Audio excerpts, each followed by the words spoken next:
this is Tim from Your Six Studios. Today in this video, I'm going to show you how to quickly turn on the flashlight with a shortcut on your Xiaomi phone. So we got this turn on flashlight, double press the power button. So let's double press it now. You can see the flashlight is turning on when I press this. So I don't need to tap anything on the screen, and this will turn on and off. So this is actually nice to have, because otherwise they keep trying to turn on the phone and unlock it and stuff when you're trying to see. So what you want to do is swipe down from top right and go to settings. Then go on down to additional settings.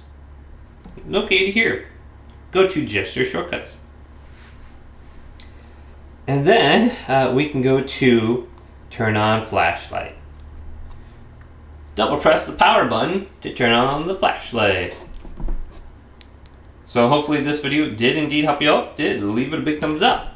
And subscribe to my channel down below for more tech videos coming up next on Your Six Studios.